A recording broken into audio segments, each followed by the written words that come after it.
Bienvenue à chacun, bienvenue à chacune, bienvenue à ceux que je n'ai pas eu l'occasion de saluer. Que Dieu vous bénisse. Ça fait plaisir de revoir des vacanciers. Ça fait plaisir de voir de nouveaux visages également, de voir des revenants, des revenantes. Que Dieu vous bénisse, qu'il vous fasse du bien, que vraiment, parmi nous, vous puissiez vous sentir à l'aise. Vous êtes chez vous, nous sommes à la maison et nous voulons vraiment nous faire du bien dans la présence de Dieu. Y a-t-il des fous parmi nous ? Ok, c'est cool. À l'image de votre pasteur, bravo. C'est vrai, et je le dis souvent, que parfois, nous sommes trop sages. Et que finalement, derrière notre sagesse, se cache presque une forme de lâcheté. Lorsque nous ne voulons pas faire quelque chose, ou lorsque nous avons peur de faire quelque chose, très souvent, nous invoquons une certaine forme de sagesse. Or, la Bible nous dit que Dieu a une forme de folie. Et que finalement, nous avons vocation à rentrer dans cette démarche, nous avons vocation à rentrer dans la folie de Dieu. La Bible dit que Dieu a choisi de confondre la sagesse des hommes au travers de la folie de la croix. Et finalement, on s'aperçoit qu'il y a comme un contraste entre un Dieu qui est fou et des hommes qui sont sages. Et on se dit que c'est juste pas normal, parce que normalement, Dieu est le Dieu qui devrait être sage, et nous, nous devrions être ceux qui ne sont pas sages. Mais finalement, c'est comme si les valeurs avaient été inversées, c'est comme si les valeurs avaient été bouleversées, c'est comme s'il y avait quelque chose qui ne collait pas. Et la première chose que j'aimerais voir avec vous, c'est quelle est la nature de la sagesse de Dieu et quelle est la nature de la folie de l'homme. La folie de l'homme, c'est et la sagesse de l'homme, l'homme qui se croit sage, vient du fait que quelque part, l'homme a besoin de maîtriser les choses. Alors, il décrète une forme de sagesse. Mais la sagesse des hommes, quand on la décrypte, on s'aperçoit que très souvent, elle est liée à une forme d'égoïsme. C'est-à-dire que l'intelligence que Dieu nous a donnée, on l'utilise pour nous, on l'utilise pour notre accroissement personnel. Elle est rarement tournée vers d'autres personnes. À un moment donné, elle revient toujours vers nous. Dieu nous a fait un cadeau extraordinaire, c'est cette capacité que nous avons à réfléchir. C'est cette capacité, tu peux passer à la slide suivante Arthur, c'est cette capacité que nous avons à vivre les choses. Celle d'après également, tu as quelques trains de retard. Et donc, nous sommes dans cette dimension où finalement, la sagesse du monde, elle est centrée très souvent sur l'homme en tant que tel. Deuxième chose, c'est que la sagesse de l'homme, elle est centrée autour du fait qu'elle est limitée. Je ne sais pas vous, mais moi, je ne sais pas ce qui va se passer demain dans ma vie, quoi. J'ai un agenda. J'ai des tâches, j'ai des rendez-vous à honorer, j'ai des choses à faire. Mais je sais très bien que je ne connais pas tout, que je ne sais pas tout et qu'il y aura forcément des imprévus. La mort peut venir frapper à ma porte et j'ai vocation à me préparer à la rencontre de mon Dieu. La souffrance, la déception peut venir dans ma vie. Ok ? Je le sais, je ne maîtrise pas tout. J'ai beau avoir une certaine forme d'intelligence, nous avons beau être capable d'anticiper certaines choses, nous avons beau être capable de prévoir certaines choses, il n'en reste pas moins que notre sagesse est profondément limitée. Troisième chose qui caractérise la sagesse du monde, c'est que cette sagesse, elle est profondément partielle. Elle ne crée rien. Notre sagesse, elle s'appuie sur ce que nous connaissons déjà et sur ce que nous avons déjà expérimenté. Mais notre sagesse, elle a des difficultés à créer ou à envisager des choses qui sont nouvelles et qui n'ont jamais été explorées. Dieu crée, nous le verrons tout à l'heure. Nous ne faisons que fabriquer. Et notre sagesse, elle est limitée au fait que nous connaissons, à ce que nous connaissons déjà et à ce que nous connaissons de nous-mêmes. La sagesse, la folie de Dieu, en revanche, elle se base, et on utilise ce terme de folie, tout simplement parce que ça contraste avec notre sagesse. Parce que le fonctionnement de Dieu est totalement antagoniste à notre fonctionnement à nous. Si nous, notre sagesse, nous l'utilisons très souvent pour notre propre intérêt à un moment ou à un autre, la mentalité de Dieu, elle est totalement folle parce que la seule chose à laquelle Dieu pense, c'est toi et c'est moi. C'est-à-dire que Dieu est fou tout simplement parce qu'il ne pense pas à lui, parce qu'il ne pense absolument pas à son intérêt. Mais la seule chose qui préoccupe Dieu, c'est ses créatures, c'est toi et c'est moi. Dieu est fou tout simplement parce que cette sagesse totale qu'il peut avoir, il la met au service d'hommes et de femmes qui bien souvent ne se préoccupent même pas de lui.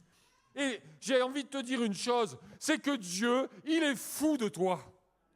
Dieu, il est complètement dingue de toi. La passion de Dieu, c'est toi. C'est ton âme, c'est ton salut, c'est ta vie. La seule chose qui préoccupe Dieu, c'est qui tu es. Et ce qui le préoccupe au-delà de toute chose, eh bien, c'est que tu sois sauvé. La volonté de Dieu, c'est que tous les hommes soient sauvés et parviennent à la connaissance, eh bien, de la vérité. La volonté de Dieu, c'est que chaque homme, chaque femme puisse connaître le Père, puisse connaître, eh bien, la relation extraordinaire que Dieu a instaurée en Jésus avec tous les hommes. Dieu est dingue de toi. Dieu est fou de toi. Et ça, c'est une réalité. Et les moyens que Dieu manifeste, eh bien, pour te montrer cet amour extravagant, cet amour fou, eh bien, ils sont tout aussi dingues.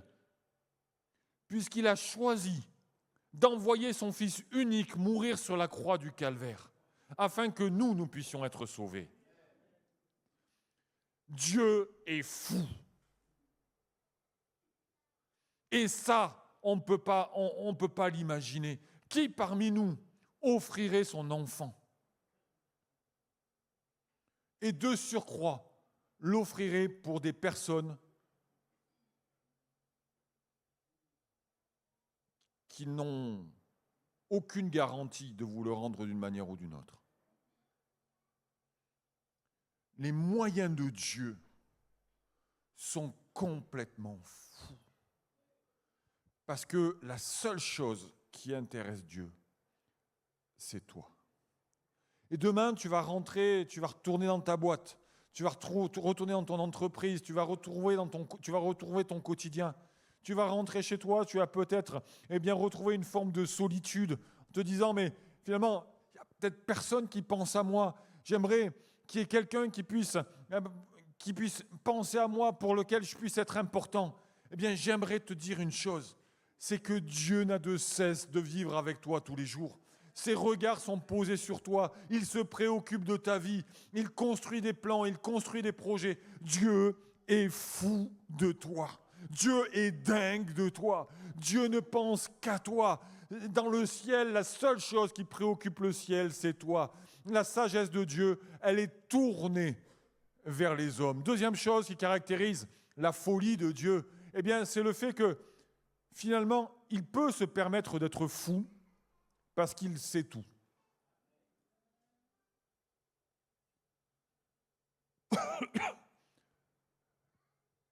Vous avez déjà vu ces hommes, ces femmes qui dévalent des pistes de ski ou qui font du hors-piste et qui font des choses complètement dingues avec leur ski. On voit des gens qui sautent en parachute et qui font des figures, etc. On voit des gens qui font, je ne sais pas, pendant les JO, les gars en BMX qui faisaient des saltos avec un vélo. Mais il faut être un peu taré pour faire des saltos avec un vélo, quoi. Je sais pas vous, mais moi, j'oserais pas. Josette, tu oserais faire des saltos avec un vélo? Ah non, non, on est d'accord, hein. On est pareil tous les deux, hein. On est trop sages. Mais ces hommes qui font des saltos avec un vélo, ils sont devenus fous à nos yeux, mais pour devenir fous, ils ont appris à maîtriser. Il y a des heures et des heures d'entraînement, et finalement, leur folie s'appuie sur le fait qu'ils ont appris à maîtriser. Dieu peut être fou parce qu'il est omniscient, parce qu'il est omnipotent, parce qu'il est omniprésent. Et j'allais dire que la sagesse de Dieu et la folie de Dieu sont totales parce que lui-même est total. Lui-même est entier. Et donc, c'est ce que dira Abraham, n'y a-t-il rien d'étonnant de la part de l'Éternel? Non, il n'y a rien d'étonnant de la part de Dieu. Dieu peut se permettre d'être fou parce qu'il est tout. Parce qu'il est la plénitude.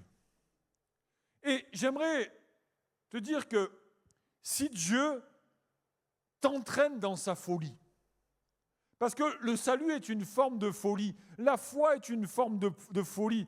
Lorsque Dieu va dire à Abraham qu'il va enfanter alors que, avec Sarah, ils avaient respectivement 80 et 100 ans, c'est une forme de folie, mais une folie à laquelle Abraham va croire parce qu'il savait que la folie de Dieu reposait sur le fait que Dieu était Dieu et qu'il était tout. Le fait de croire que Dieu m'aime, c'est fou, quoi. Ça ne vous bouleverse pas de vous dire que Dieu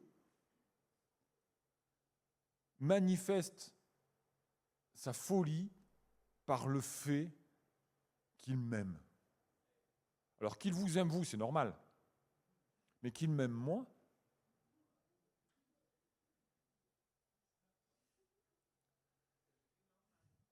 oh, merci Ariette, je l'attendais qu'enfin quelqu'un me le dise.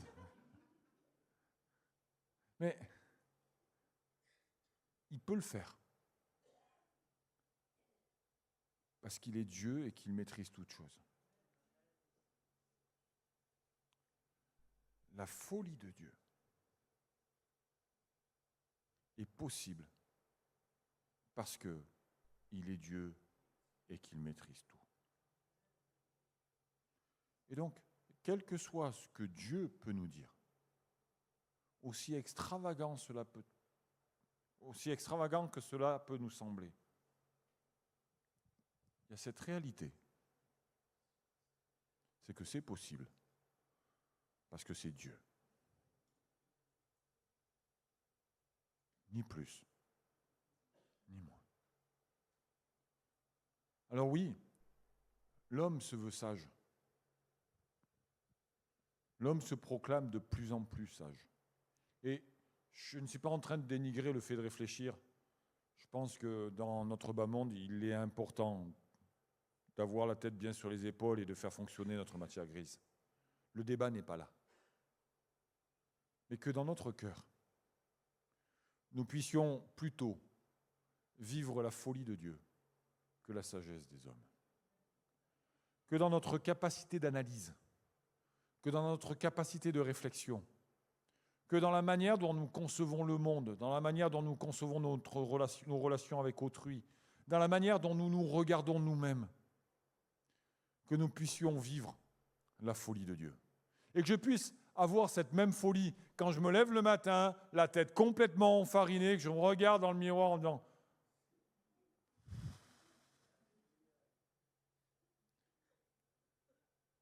que je puisse avoir la folie de Dieu de me dire « Waouh, ce mec-là, c'est un warrior et il va vivre une journée de dingue parce que son Dieu est avec lui. » Il faut en avoir du courage quand on se lève le matin en disant « Oh waouh, ce mec-là, c'est un warrior. » Mesdames, quand vous n'êtes pas maquillées, les cheveux en pétard, complètement hirsutes. Enfin, ça vous arrive jamais, ça n'arrive qu'aux autres, ça. Waouh, celle-là va tout déchirer aujourd'hui. Parce qu'on est au fond du trou moralement et spirituellement et que tout le monde nous met la tête sous l'eau. Avoir cette folie de Dieu, de nous dire que c'est possible, quoi. Et que demain, mon Dieu se lèvera parce que mon Dieu est vivant et que mon rédempteur se lève toujours et qu'il me sortira et qu'il me remettra en place parce que Dieu est Dieu. Moi, je veux vivre la folie de Dieu à chaque moment, à chaque instant de ma vie. Et non pas ma sagesse qui constate les dégâts le matin lorsque je me réveille. Deuxième chose, il y a la manifestation de la folie chrétienne, effectivement. Et j'ai pris 3 axes, mais j'aurais pu en prendre plein d'autres. C'est que cette folie de Dieu, finalement, eh bien, elle peut s'incarner au moins sur 3 plans. Premier plan, c'est je choisis d'aimer tous les hommes. Je choisis d'aimer, de vivre l'amour fou de Dieu et d'aimer tous les hommes de manière inconditionnelle. C'est dingue, ça, non ? Avoir comme challenge de vie, je choisis d'aimer tous les hommes de manière inconditionnelle. Et là, vous dites, il est complètement fou. Mais ça, c'est la folie de Dieu. C'est que, et écoutez bien cette phrase quand même, hein. Premièrement, aimer tous les hommes. Même les belles-mères, non, ça compte pas ça. Aimer tous les hommes. Ça veut dire quoi ? Ça ne veut pas dire s'entendre bien avec tous les hommes, ça ne veut pas dire avoir des affinités avec tous les hommes, mais ça signifie être prêt à faire du bien à tous les hommes quand l'occasion m'en est donnée. Ça ne veut pas dire avoir des meilleurs amis pour la vie, partout. Ça ne veut pas dire être capable d'être en admiration béate devant chacun et de faire preuve d'une hypocrisie très politicienne. Mais ça signifie que si quelqu'un a besoin d'un verre d'eau et que j'ai un verre d'eau, je suis capable de lui donner. Ça signifie que si à un moment donné, quelqu'un a besoin de pleurer sur mon épaule et que cette personne, je n'ai pas forcément d'affinité avec elle, eh bien, je suis capable de lui donner mon épaule. Ça signifie qu'à partir du moment où je suis devant quelqu'un qui, pour X ou Y raison, a un besoin et que je peux le satisfaire avec les moyens que j'ai, eh bien, je le lui donne. L'amour, c'est ça. L'amour, ça n'a rien à voir avec la guimauve où on dit qu'on s'aime tous, on se prend tous dans les bras et puis ensuite on rentre chez soi et on s'oublie. L'amour, c'est être présent pour chaque homme. On comprend la différence ? Et c'est ce que Dieu fait. Hein ? Dieu, il est présent pour nous à chaque moment et à chaque instant de nos vies. Et après, il nous fiche la paix. C'est-à-dire qu'on vit notre vie. Aimer tous les hommes d'un amour inconditionnel. Et le mot inconditionnel, il est fou, quoi. C'est être présent pour les gens qui nous ressemblent comme pour ceux qui sont différents. C'est être présent et être capable d'ouvrir ma main pour des gens que je connais comme s'ils étaient de ma famille. C'est être présent et offrir de l'affection pour des personnes qui ont un fonctionnement tellement différent du mien. C'est un mindset, mais de fou, quoi. Parce que aimer des gens qui nous ressemblent, on est à peu près capable de le faire.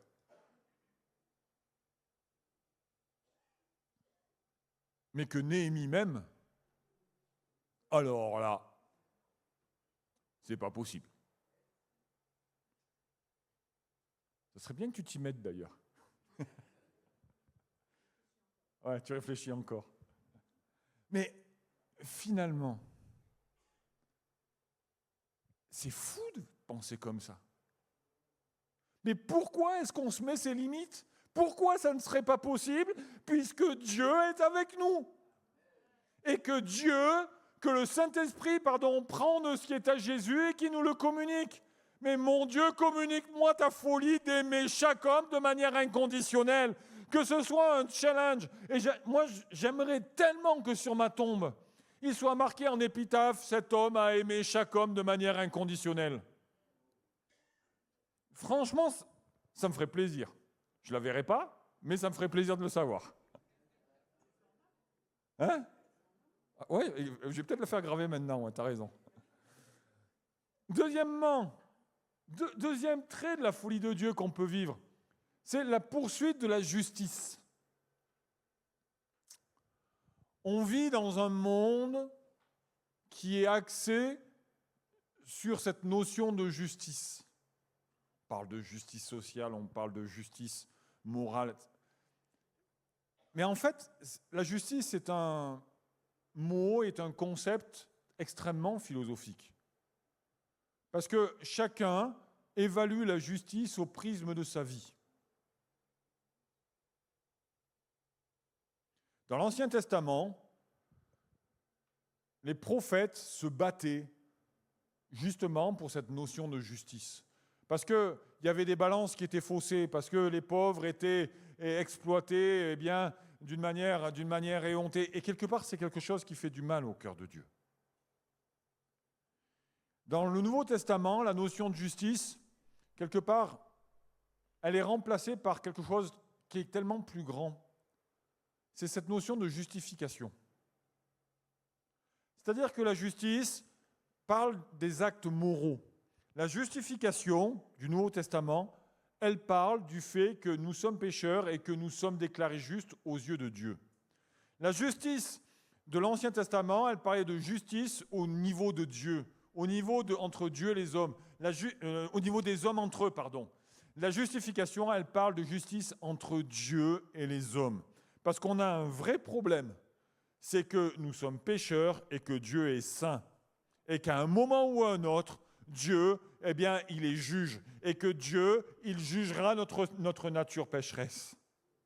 Et que être juste aux yeux de Dieu, c'est être capable d'être couvert par le sang de Jésus. C'est savoir que nous sommes couverts par le sang de Jésus. Et nous sommes déclarés justes au travers du sang de Jésus et non plus au travers de nos actes.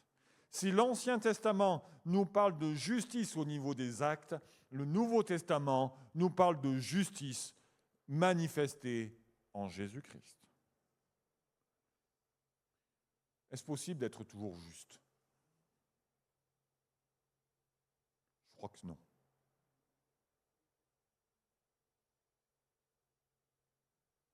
Soit parce que nous ne le serons pas à nos propres yeux, d'après nos propres valeurs, parce que ça serait trop compliqué, soit parce que nous ne le pouvons pas, soit parce que les critères de la personne qui sont en face de nous ne sont pas les mêmes que nous et qu'il déclarera comme juste, comme injuste, comme quelque chose que nous concevons comme juste. Pas trop philosophique, ça va? La justice humaine est tellement compliquée à vivre. Mais la justification de Dieu, elle est tellement facile à accepter. Il suffit juste d'avoir un cœur d'enfant. Et je crois que quand nous vivons cette justification, alors nous ne devenons plus justes avec ceux qui nous entourent. Parce que quand je suis justifié en Jésus, et quand je cherche premièrement le royaume de Dieu et sa justice, c'est-à-dire la justification, alors toutes choses me sont données par-dessus. Et dans ces toutes choses, je crois qu'il y a surtout des valeurs morales. Et là encore, je me mets à penser comme Dieu. J'arrive à faire des compromis que je n'arriverai pas à faire. J'arrive à donner, à ouvrir ma main beaucoup plus facilement. Bref, je manifeste la justice des hommes lorsque je vis la justification de Dieu. Troisième axe de folie que nous pouvons vivre, c'est renoncer à soi-même. C'est un gros mot, ça, en fait. C'est pas vendeur. C'est pas hyper sexy. Et c'est surtout hyper mal compris. Renoncer à soi-même, tel qu'on peut le concevoir et tel qu'on peut le voir a priori, c'est comme arracher une partie de nous avec violence. Renoncer à soi-même, c'est lorsque on peut le concevoir comme étant, il y a un commandement, tu dois appliquer ce commandement au détriment de ce que tu es. Que tu sois capable de le faire ou que tu ne sois pas capable de le faire, tu dois le faire quand même. Mon Dieu, que ça ne ressemble pas à Dieu. Renoncer à soi-même, c'est quelque chose qui est tellement différent. Jésus dira que porter son joug, c'est quelque chose qui est doux et léger. Jésus dira qu'il est le bon berger et que le berger, il prend soin de ses brebis, il les nourrit, il les emmène dans les verts pâturages, il en prend soin. Et Jésus n'a jamais exercé une telle violence. Lorsque Jésus mangeait avec des prostituées, il établissait un contact avec. Lorsque il va arriver et qu'il y a cette femme adultère qui est en train de qui est sur le point de se faire lapider, eh bien, il va sauver cette femme. Si les pharisiens, effectivement, arrachaient des bouts de vie à coups de commandements, eh bien, Jésus dira, moi, mon joug, il est doux et il est léger. Et effectivement, renoncer à soi-même, ça n'a rien à voir avec cette forme de violence. Et la vérité, elle se joue dans une compréhension et dans la compréhension d'un mécanisme. C'est que je peux vivre cette folie de renoncer à moi-même parce que, je le fais pour quelqu'un qui m'aime et dont je sais, qu'il en prendra soin de moi. 2, je le fais, tout simplement d'une manière naturelle. C'est-à-dire que le renoncement à soi-même, ce n'est pas un acte violent que l'on fait sous le coup d'une injonction, mais c'est un mécanisme qui se produit avec l'assistance du Saint-Esprit, qui me convainc de péché, de justice et de jugement, mais qui le fait avec douceur, avec tendresse. Et le renoncement à soi-même, nous le verrons tout à l'heure, c'est plus une transformation qu'un arrachement. Renoncer à soi-même, c'est dire à Dieu, ok, il faut que je sois moins colérique, mais je vais travailler avec le Saint-Esprit et le Saint-Esprit va travailler avec moi, non pas pour arracher une partie de mon identité, mais pour que je sois transformé à l'image de Christ. On comprend la différence ou pas ? Je prends un exemple très concret.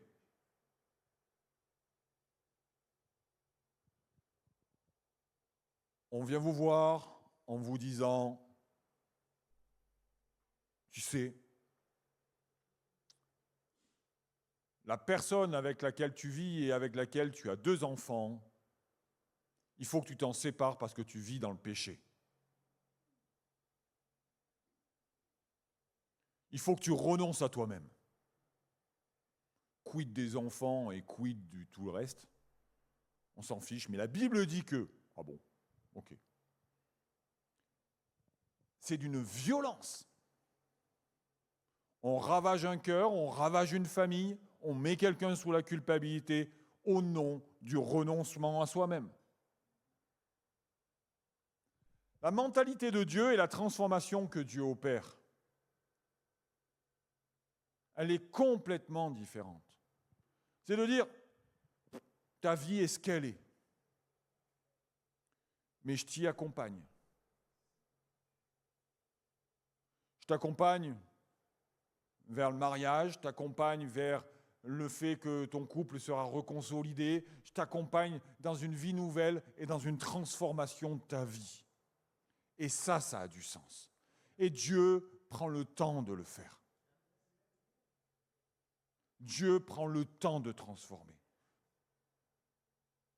De manière à ce que ce ne soit pas quelque chose qui se fasse avec de la souffrance. À une époque de ma vie, en tant que pasteur, vous savez, en tant que pasteur, on change. En fait, on a vachement de phases. Ça fait maintenant 18 ans. J'ai été enseigné par des pasteurs remarquables. Mon père était lui-même un pasteur super, voilà, très, très droit, Et on m'a toujours dit, Olivier, tu ne baptiseras jamais quelqu'un qui fume.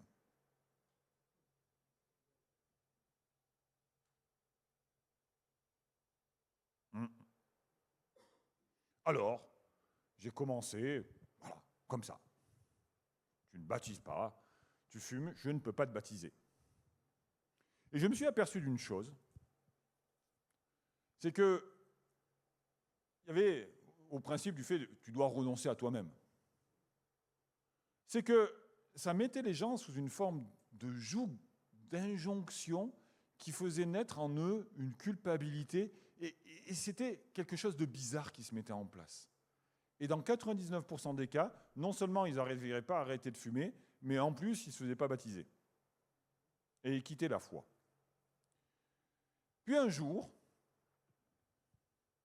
j'étais en entretien au baptême avec une femme, puis je ne savais pas qu'elle fumait. Et je fais mes entretiens au baptême, on échange, machin, bidule, patacoufin, voilà, ça se passe bien. Et puis, la veille du baptême, elle me dit la chose suivante. Elle me dit, pasteur, enfin Olivier, tu sais pas ce qui s'est passé depuis qu'on a commencé nos entretiens au baptême? Je dis, ben non, dis-moi. Ben, j'ai arrêté de fumer. À la sortie d'un entretien avec toi, je n'ai pas compris, j'ai jeté mon paquet de cigarettes et je n'ai plus jamais refumé. Et depuis, je ne dis rien et je vous assure, j'ai quasiment 95% de réussite de taux d'arrêt de fumage. Tout simplement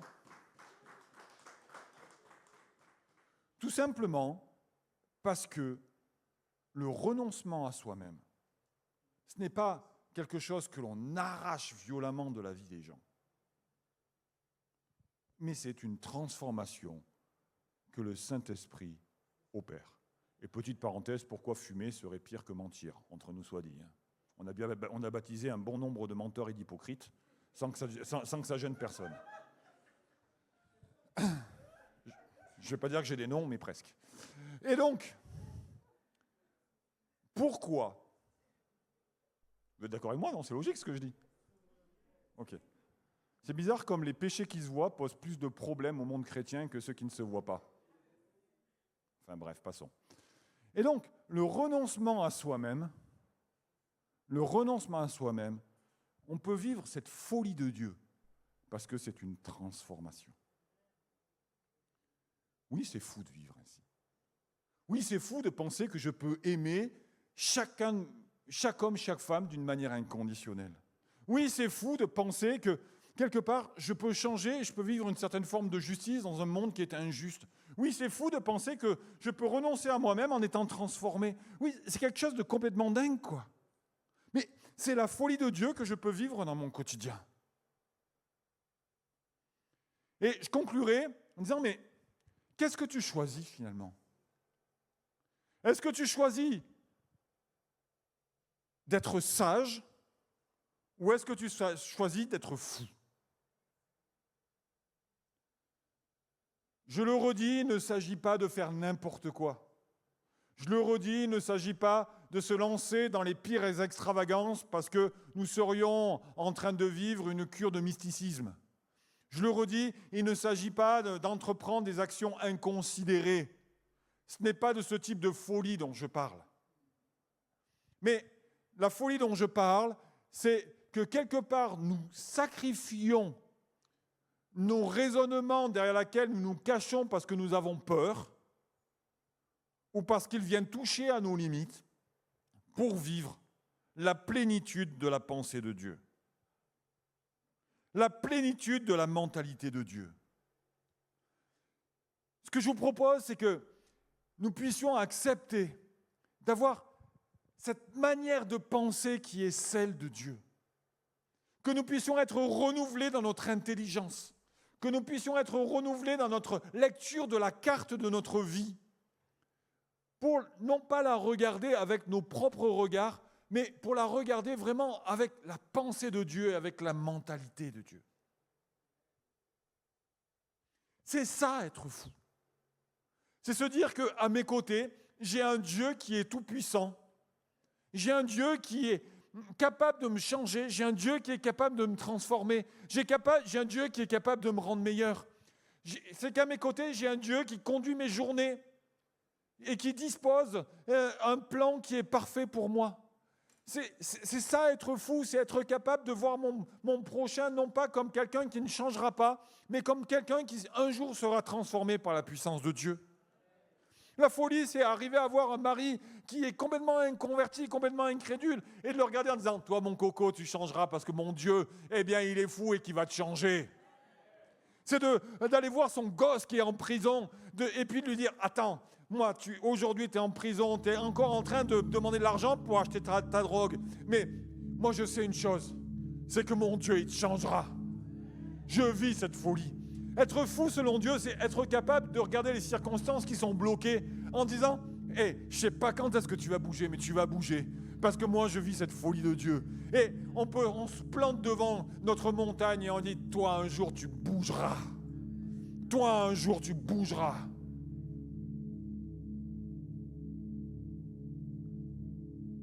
On regarde la dureté de notre cœur, qu'on n'est pas capable de changer et pas capable de transformer.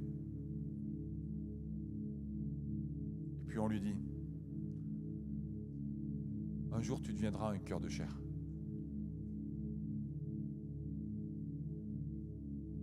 On regarde notre égoïsme et on lui dit, un jour tu seras capable d'ouvrir les mains pour aimer et pour offrir.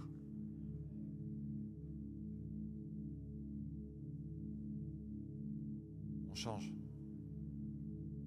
On voit la vie différemment.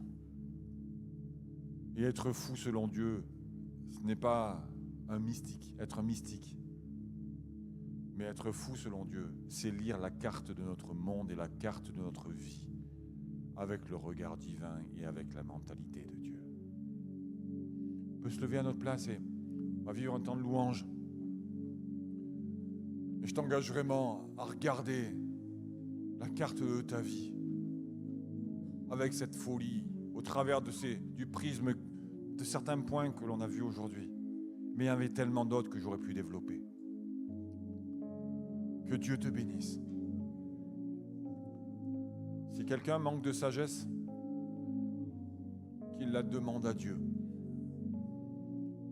qu'il la lui donnera sans juger. Moi, ce matin, je te propose de demander la folie de Dieu, qui est l'équivalent de sa sagesse. Je te propose de demander cette folie divine. Et Dieu te la donnera. Parce que ça, c'est une réalité. Seigneur, je te remercie parce que tu ne penses tellement pas comme nous. Le Dieu que nous louons, le Dieu que nous suivons, le Dieu que nous aimons, il est tellement différent de nous et c'est super. C'est pour ça que nous t'aimons. C'est parce qu'il y a un tel écart entre qui nous sommes et qui tu es. Il y a un tel écart entre ce que nous pensons et ce que toi tu penses, entre notre mode de fonctionnement et le tien. Et Jésus, tellement de fois dans ma vie, j'ai envie de quitter ma sagesse pour rentrer dans ta folie. S'il te plaît, que ce matin nous puissions aller sur l'autre rive traverser, Seigneur mon Dieu, ce fossé. Traverser le fossé de nos peurs, le fossé de nos craintes, le fossé de nos questionnements. Et que nous puissions commencer à vivre ta folie. Que nous puissions commencer à vivre, c'est mon Dieu, cette réalité de transformation et de changement. D'une manière concrète. S'il te plaît, Seigneur, fais-nous grâce. On a besoin de toi.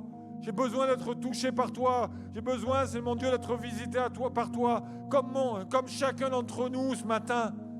Besoin, c'est mon Dieu, d'être marqué par ton onction, d'être marqué par ta présence.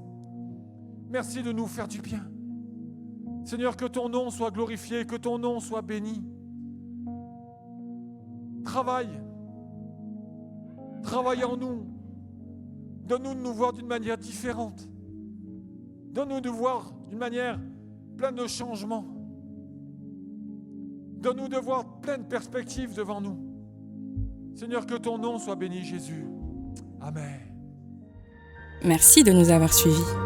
Si tu as apprécié être avec nous, n'oublie pas de liker et de partager sur les réseaux. Nous proposons chaque dimanche 2 célébrations. Viens nous rejoindre, nous serons heureux de t'accueillir. À la Pépinière, tous les âges sont représentés. Viens booster ta foi au contact de ta génération. Besoin d'un rendez-vous ? Nos pasteurs se tiennent à ta disposition. N'hésite pas à les contacter. Si tu as des questions sur la foi ou sur la Bible, tu peux en discuter avec notre équipe pastorale. Inscris-toi dès maintenant. Tu peux suivre nos prédications, posts et actualités sur les réseaux. N'oublie pas de visiter notre site internet. Tu veux t'intégrer et nous connaître un peu plus ? Télécharge dès maintenant notre application et reste connecté. À bientôt, à la Pépinière.